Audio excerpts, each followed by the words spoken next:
In my lifetime as a gamer, I experienced certain types of gamers. Let me tell you the more frequent ones. One group believes almost everything that those so-called professional reviewers are saying. The other group judges the cover artwork or the name of the game before they buy it. And there's another group of gamers who are curious and also open-minded enough to try out titles which were sometimes bashed and downrated to no end, despite the flaws. If you know me and my interest in games, you can easily tell that I belong to the third group. As I saw Ninja Blade for the first time, I haven't really heard much of it.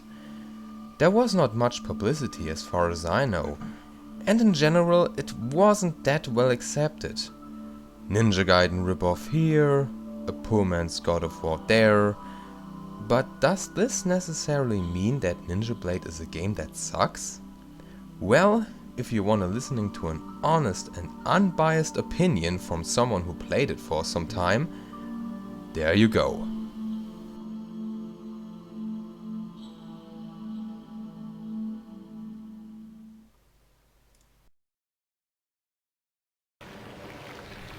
A dangerous parasite which turns humans into deadly demons appears in Tokyo. It's causing the expected mass hysteria by spreading all over the place, and only one man can save the day. And since Ryu Hayabusa and Dante are having their day off, we have to deal with the young ninja warrior Ken Ogawa. You can clearly see that the story here isn't exactly the strength in Ninja Blade.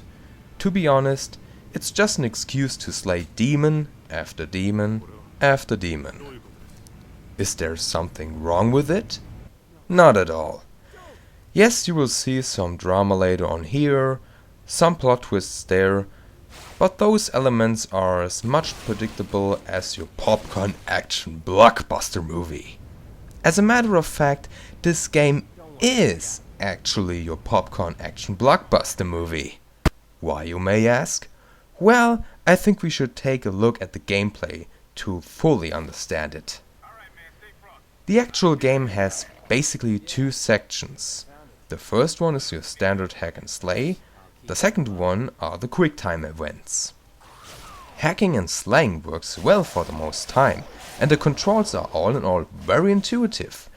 You can perform wall jumps, dashing, wall running, you know, your standard stuff.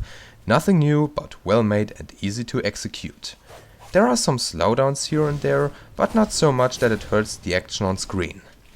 But what surprised me the most is how easy the fighting is. No, really, compared to Ninja Gaiden on the Xbox, this is almost a cakewalk. Even in the harder difficulty, you shouldn't have that many problems. The AI is rather stupid, and when you are fast enough, you can kill them faster as saying Devil May Cry. Later on, you get some upgrades like shurikens with different abilities to break out barricades and to stun enemies, 3 swords which are unique in their own way, and the ninja vision where you are not only faster than your enemies, but you can also see weak points on bosses and environments. But be careful, because when you get hit in this mode, you lose more energy than usual. You should also keep an eye on the chi meter, which decreases when you use your shurikens or the ninja vision.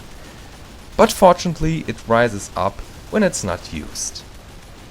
Now, from what I told you, it seems that Ninja Blade is gameplay-wise nothing more than, like I mentioned in the beginning, a rip-off from similar hack and slay titles. Does that mean that it is inferior to the bestsellers out there? Not in my book. You see, you can nitpick every single element here in Ninja Blade, but since the combat and the controls are so spot on and easy to grasp, I don't see a reason not to enjoy it. It's fun, frantic and adrenaline pumping to the max. Which leads us to the next section of the game. The quick time events. Many people are saying that there are more of those in Ninja Blade than in God of War, for instance. But let's be honest, they are slick, well animated, hilarious and all in all damn awesome. And this is actually no surprise. since the very popular anime studio Production IG was responsible for the cutscenes. You know, the people behind the Ghost in the Shell movies, for instance. Hilarious is a phrase that fits very well in here.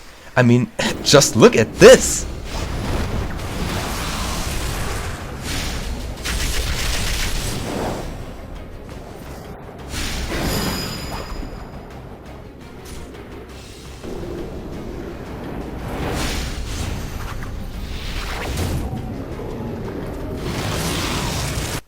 Or that, for example.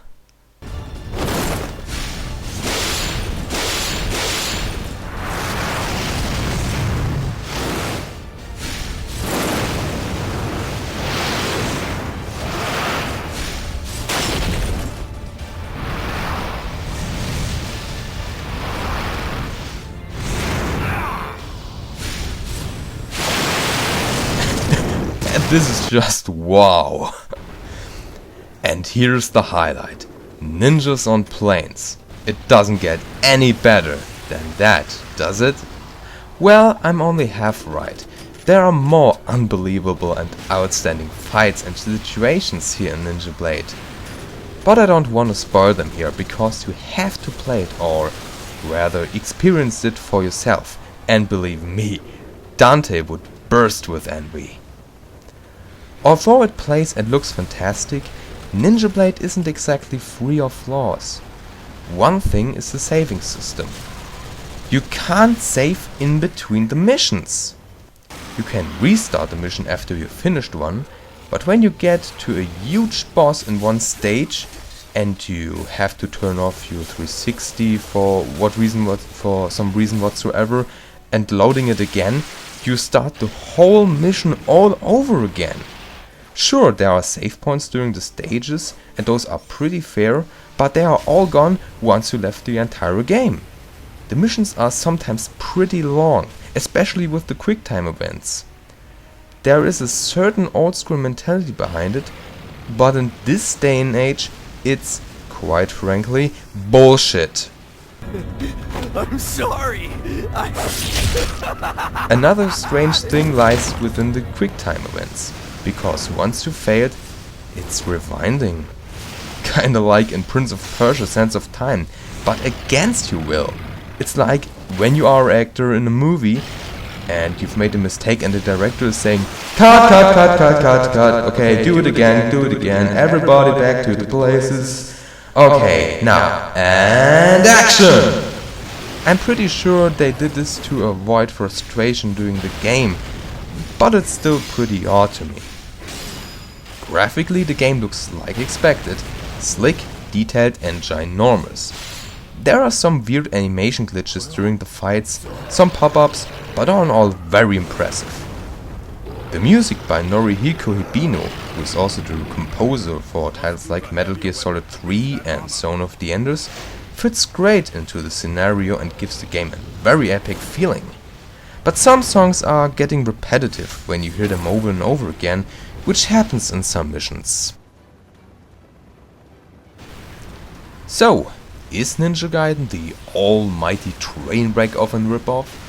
Well, despite some problems, it's a very enjoyable hack and slay with fast-paced action, awesome cutscenes and a lot of replay value. It doesn't reinvent the wheel, it's not a revelation, and it rips off some elements from popular games, but yet it's still a lot of fun.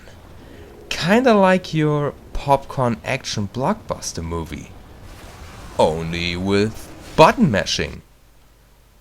And a clown outfit.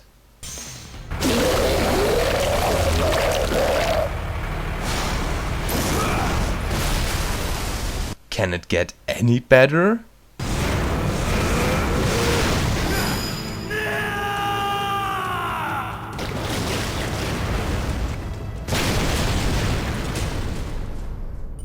I take that as a yes.